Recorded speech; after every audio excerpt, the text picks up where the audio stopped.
Nam yo ho ning ge ko nam yo ho ning ge ko nam yo ho ning ge ko nam yo ho ning ge ko nam yo ho ning ge ko nam yo ho ning ge ko nam yo ho ning ge ko nam yo ho ning ge ko nam yo ho ning ge ko nam yo ho ning ge ko nam yo ho ning ge ko nam yo ho ning ge ko nam yo ho ning ge.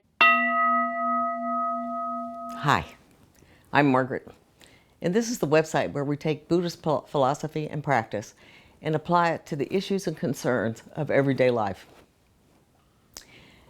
Recently, I got a question that I think is an important one. Why is it important to have faith in the Gohonzon? Please explain our connection with the Gohonzon, and what exactly does the Gohonzon mean? The reason I think this is an important question is because it really goes to the core of our practice. Just a quick explanation of what Gohonzon means. It means object of respect.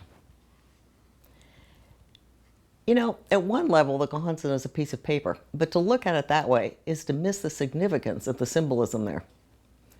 So what does the Gohonzon depict?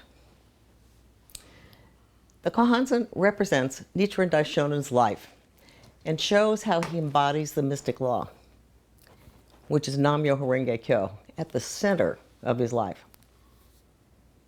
When the mystic law is at the center, then all of those internal life conditions, those emotional states we live every day, come into balance and order. And they're depicted on either side of the mystic law, which runs down the center of the Gohonzon.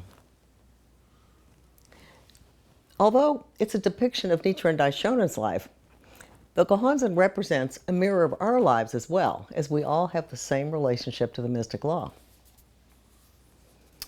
So let's talk a little bit about exactly what the mystic law is. And probably you all know, but it took me 10 years before I really understood what it was. And when I began to understand it, it was because of this quote from Life and Enigma, A Precious Jewel, which is a wonderful little book written by Daisaku Ikeda in 1982. Quote, "In the innermost depths of all beings, there's the primal life force, and it causes living beings to live. The same force supports inorganic matter and works it into the harmonies and rhythms of the great cosmic existence. In Buddhism, it is called the mystic law. When this force manifests itself in the physical world, it appears as laws governing the inorganic world, which makes possible chemical compounds and controls the physical pulsations of the universe. In other words, the laws of physics, chemistry, and astronomy are simply particular phenomenal manifestations of the mystic law of the cosmos. Similarly, the life force constructs the world of spirit, creates intelligence, gives birth to conscience, gives force to urges and instincts, and thus creates all the variations of mental and spiritual activity. It's what is called God in other religions, but it's different from God in that it is perfectly immanent, perfectly inside the cosmos and is inside human life. It's not a force outside the cosmos, it is the cosmos itself. The nature of the cosmos and of life is the fusion into entity of the physical law of life and the spiritual law of life. We have a body, we have a spiritual self put together, and we become an entity, we live. This fusion is the process where life is created and made to spread out into the infinite." Unquote. Our relationship to the mystic law is shown on the Gohonzon.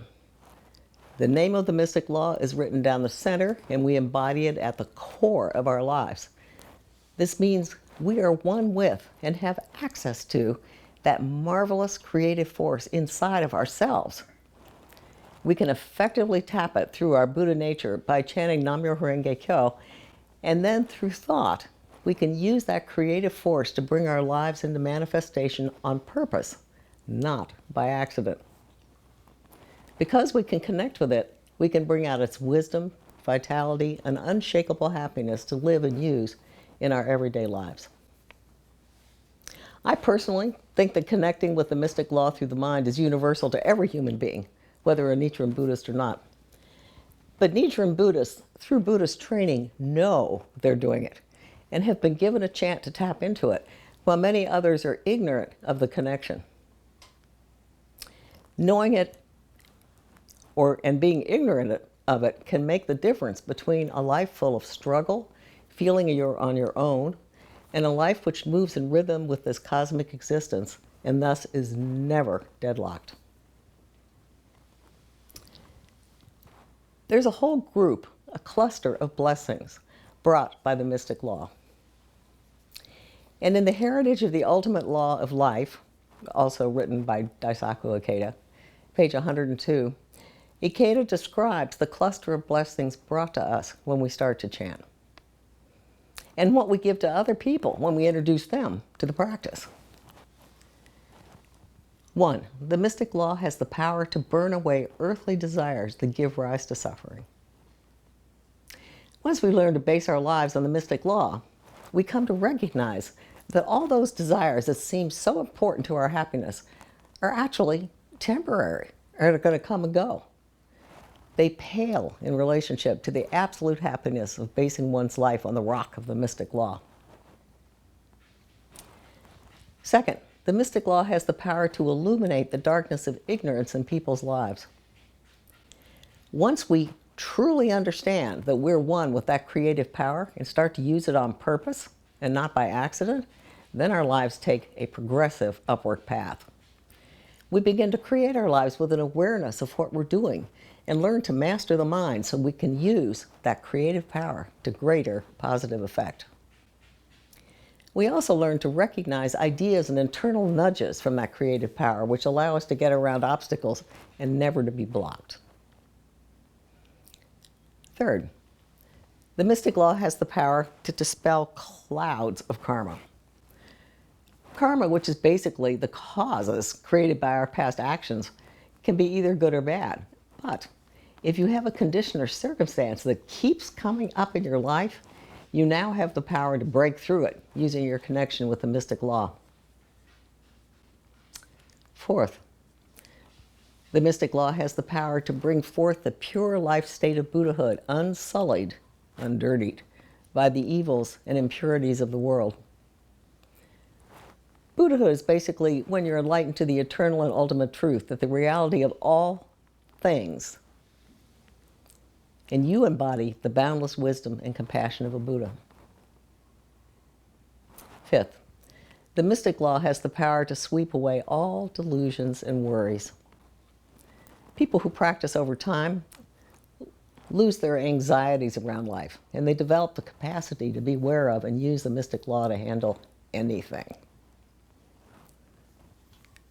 6th, the mystic law has the power to establish a brilliant state of absolute freedom that is just never deadlocked.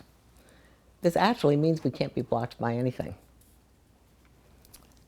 And finally, the mystic law has the power to eliminate the sufferings of birth and death. I personally think this is probably the greatest blessing of all, because when we face the death of our body, there's no fear of dying. We know at a deep level we're eternal and can relax into death, knowing that all is well. Having faith in the Gohonzon doesn't mean having faith in something outside of ourselves. It means that daily we are reminded to have faith in the mystic law which lies at the core of our lives. So in summary, today we discussed the fact that the mystic law is the life force and intelligence within all of creation and lies within us at the core of our lives. And we can tap into this force when we chant. It brings us the following cluster of blessings. It has the power to illuminate the darkness of ignorance in people's lives. It has the power to burn away earthly desires that give rise to suffering. The mystic law has the power to dispel clouds of karma,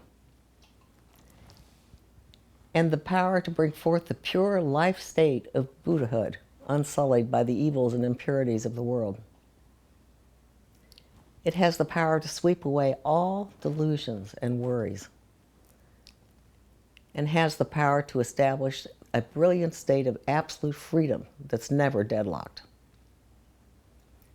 And finally, the mystic law has the power to eliminate the sufferings of birth and death.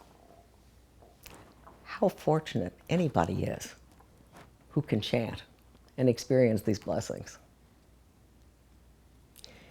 Here are some related vlogs and a book you might like. Do you know how the universe communicates with you?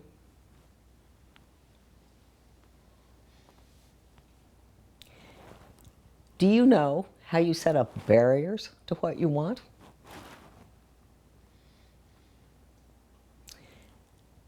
Your Path to Unshakable Happiness, an introduction to Nichiren Buddhism for newcomers, is available on margaretbling.com and on Amazon. And as always, I love hearing from you. If you have questions or ideas for topics, please send them along, and any other comments that you'd like to share. And I'll answer them in the order they're received. I'm looking forward to seeing you in 2 weeks.